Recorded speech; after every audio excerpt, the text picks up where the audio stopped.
Hello વિદ્યાર્થી મિત્રો, ઇમ્તિયાઝ સરસિયા ચેનલમાં આપનું સ્વાગત છે। આપણે જોઈએ ધોરણ 12ના ફંક્શન। તો પેલું ફંક્શન છે કમ્પેરિંગ। તો કમ્પેરિંગમાં જોવા જાય તો ઓપ્શન એ તો કન્ડિશન બતાવે છે જે આવશે નહીં। ઓપ્શન બી જે આપણને કમ્પેરિંગ બતાવે છે તો જવાબ બનશે option B, the harder he works the more money he can earn. ત્યાર પછી બીજો ઓપ્શન જોવા જાય તો છે contrasting. Would you please help me solve this problem? Brinjal, have you tried to solve it yourself? તો contrasting એટલે કે વિરોધાભાસ। એના આપણને અહીંયા બે ઓળખ શબ્દ આપવામાં આવેલા છે, ઇન્સ્પાઇટ ઓફ અને ધો। તો આનો જવાબ બનશે આપણે સી। ત્યાર પછી જોવા જાય ત્રીજું function expressing condition. I know sir, I ought to work harder specially for my vocabulary.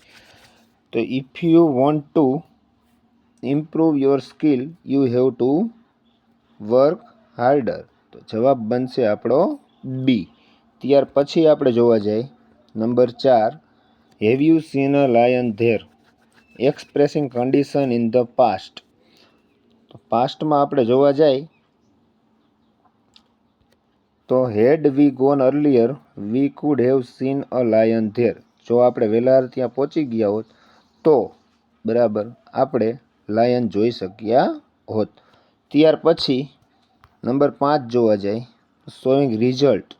તો રિઝલ્ટ આવે તો સો ધેટ વાળું બરાબર છે અને ધ રોડ વોટ 2 + 2 વાળું ક્રિયાપદ તો એ પણ બરાબર છે। તેમાં જવાબ બનશે ઓપ્શન સી। ત્યાર પછી આગળ વધી number 6 Tanvi, Raju got 85% of marks in the last exam. No other student obtain so good result as Raju. Raju got better result than any other student.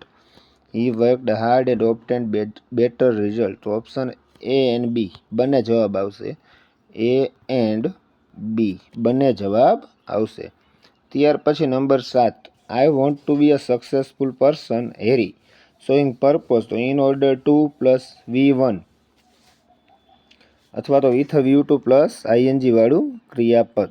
તો આમાં જવાબ આપણો બની જશે work hard to be being a successful person, option B. ત્યાર પછી number 8 I am not feeling well today I will not go to office offering suggestion. મારી તબિયત બરાબર આજે ન હોવાથી હું ઓફિસે જઈ શકીશ નહીં। તો આમાં જવાબમાં બેટર રહીએ જવાબ બોમ્બે B, you had take rest. અને ઓપ્શન સી પણ બની શકે કે you ought to take rest. તો જવાબ આપણો બનશે દિલ્હી। ત્યાર પછી આગળ વધી number 9 expressing reason why has Kalpan been absent in the school for a week. એક વીકથી આ કલ્પન શા માટે તું એબસન્ટ રહ્યો હતો સ્કૂલમાં?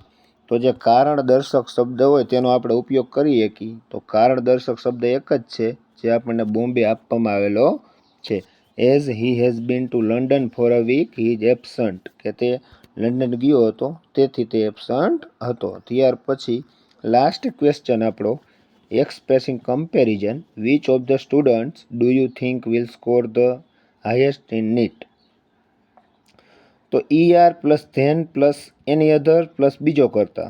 તો આમાં આપણો જવાબ બની શકે ઓપ્શન ડી।